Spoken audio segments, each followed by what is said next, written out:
Hi, we're Britt and Mike, and this is Leah. We're converting our 2021 Ford Transit van into a home on wheels. Last week, we built the framing for our lower kitchen cabinets, and in this week's video, we're building a box to hold our 500 amp hour battery bank and other components for our electrical system. Hi everyone! Hey guys! Welcome back to our van build series. We did not post last week because Mike just finished building all of the framing for our cabinetry, and there was a couple of different directions that we could go from there. So last week was basically a big planning week. So we don't know exactly where this vlog is going to go this week. There's a lot of stuff on order, a lot of things are moving, but we're going to start by building the box that is going to house all of our electrical equipment.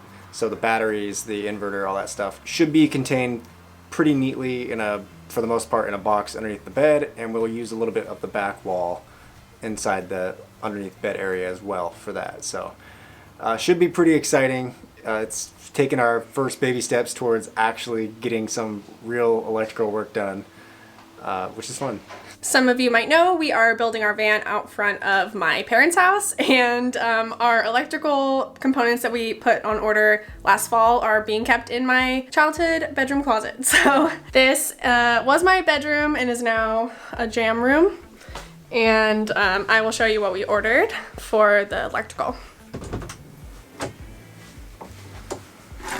Okay, so we are going with a 500 amp hour lithium battery bank, and so we ordered a 400 amp hour like van kit from Battleborn, and then we ordered an extra battery so that we could get up to 500. So we will go into more detail about everything that we ordered, everything that's going to be in our system when we put it all together, but these 5 boxes right here are all of our batteries, and so we'll have to build a structure inside the van to house all of them.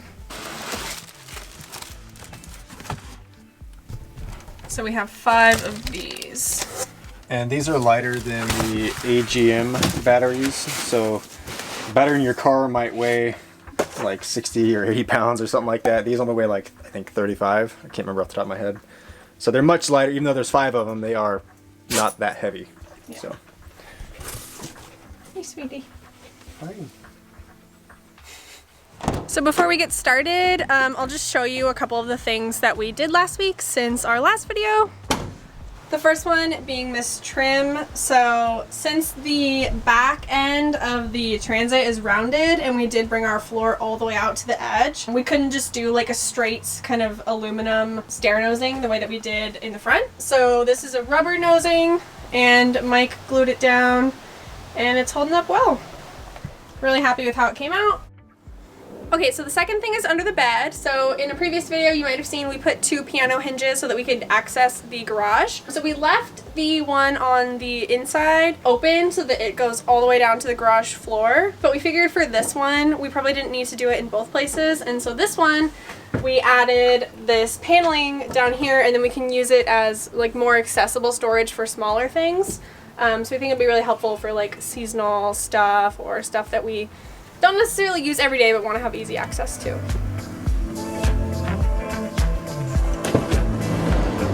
And then the other thing is in this closet, Mike added this shelf here, and then we're going to be hanging clothes up here, and then we'll have a little bit of extra space up here.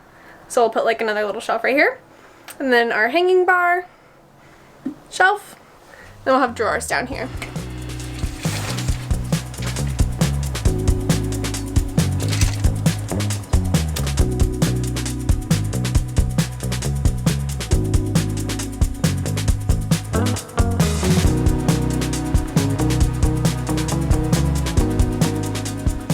Okay, so it is a new day. I got all my cuts made yesterday for the box, and today we're gonna start assembling this thing. And I've got an idea about how this thing should look when I'm done, but that's a very fluid idea right now. It's changing pretty much minute to minute, so we'll see how this thing comes out. All right, on second thought, I do need to modify a couple pieces just a little bit. Basically, I need to cut around the wheel well where the box is going to mount, because I want the box to mount all the way up in that corner. And also I need to cut around a 2x3, which I mounted on the back side of the front of the bed so that the cabinetry would have something to mount to over there. So it needs to sit on top of that as well. So this is what that looks like. Basically the 2x3 goes across, and then the wheel well goes up like so. So I've got to modify that one. That's like a side piece of this box. And then I've got to modify this center support piece, which goes the lengthwise of the box, and just notch out around that 2x3. Should only take a few minutes, and hopefully I'll be able to start putting this thing together here shortly.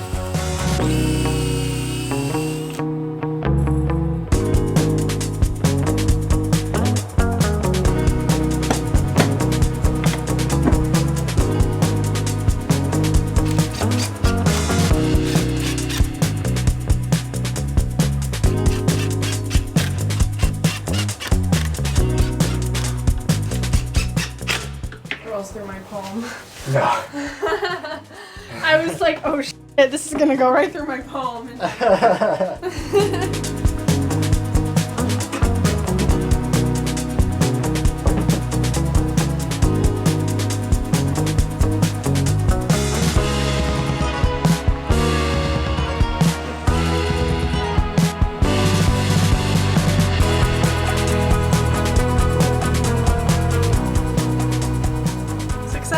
Fits pretty well.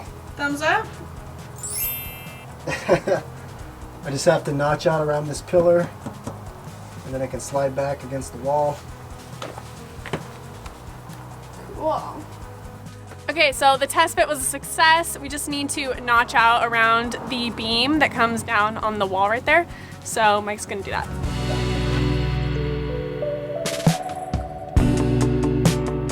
Alright, so now that I got the box built and test fitted in the van, I know it's going to work.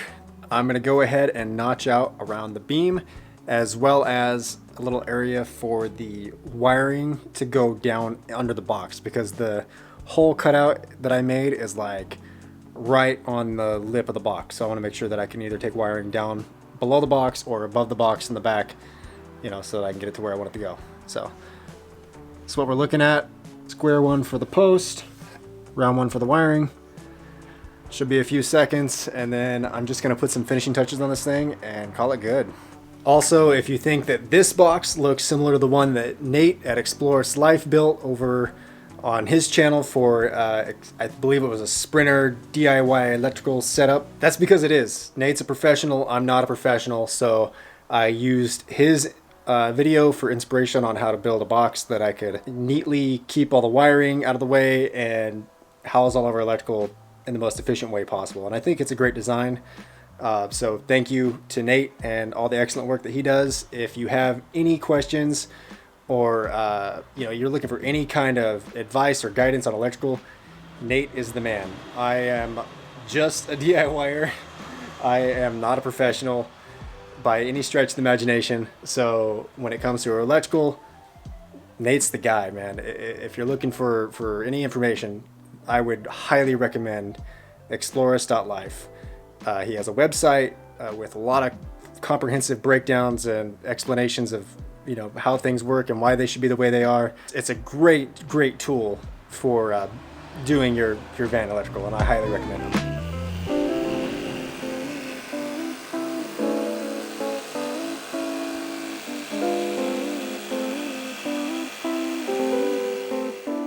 Alright, so it's times like this that I really wish I had a wide angle lens, but you can kind of see the box fits perfectly in the corner now.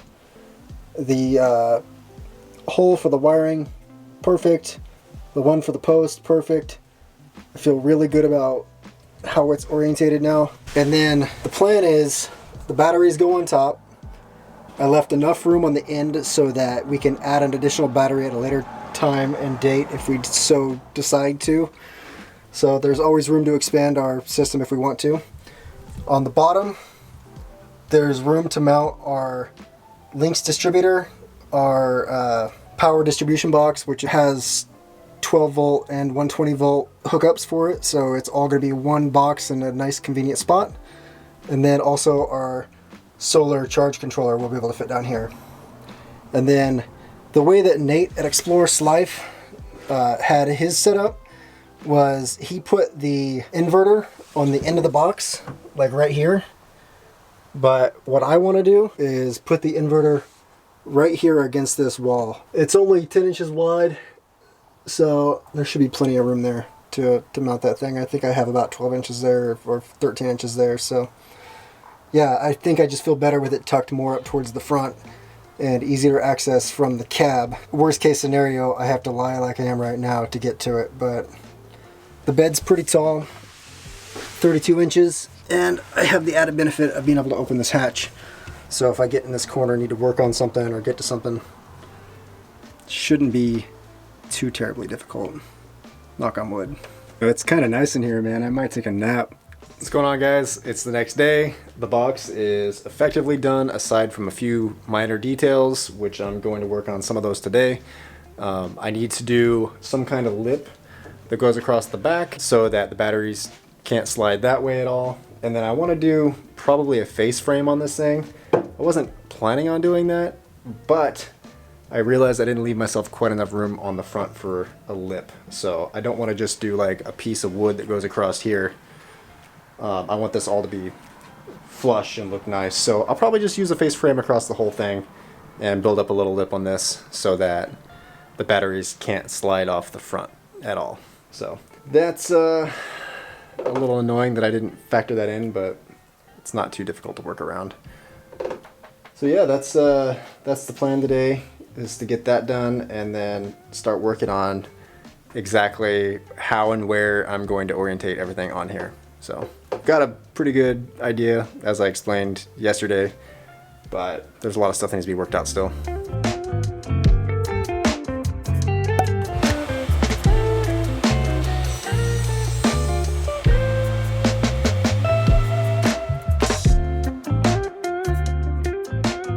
Okay, so I got the face frame on, I got the little back piece on, and I put a battery in to test fit it, and it looks good. I'm really happy with how this is coming out. It looks really nice. What do you think? I love it. We'll keep it.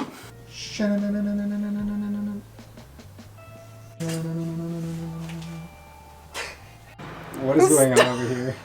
Please explain to the people. I can't see my phone when I have my glasses on in the garage, but I don't want to put them on top of my head because that's how they get warped. I never put them on my head. I always put them on my shirt, and then when I lean over, they fall off my shirt onto the ground to get scratched. Yeah. Okay. Alright, so I thought I would share some measurements of this thing, just in case any of you were curious. So, for length, we're looking at 44.5 inches, minus the half-inch side on each side. That gives us a gap for our batteries to sit on. That's 43.5 inches. And that's enough room to house 6 batteries and leave room for your wiring to go down on the inside of the box here on the back.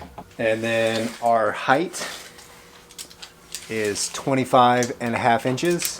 For our build, that takes us up pretty close to the bottom of the bed.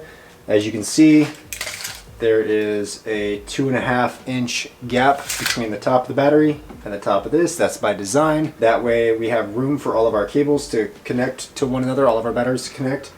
And then, you know, later on, if I want to put something over the top of this, I can. Might not be necessary because it is pretty close to the underneath part of the bed, but I just wanted to give myself that option. The depth of the box comes in at 15 inches. And that's with a 1/2 inch face frame, and also I kind of lose the back 1.5 inches because I had a post for my bed coming through here, and I wanted to have room for my wiring as it comes out of the wall to go into the bottom of the box here as well. So the front part of the box, where the solar charger, the connections for our 120 and 12 volt fuses, all that stuff, and the Lynx distributor, I set it in, again, I think I talked about this earlier, but I set it inside the box so that none of that stuff sticks out past the front of the box and everything is self-contained within this box. So it is inset 5.5 inches. With the face frame, it's 6 inches.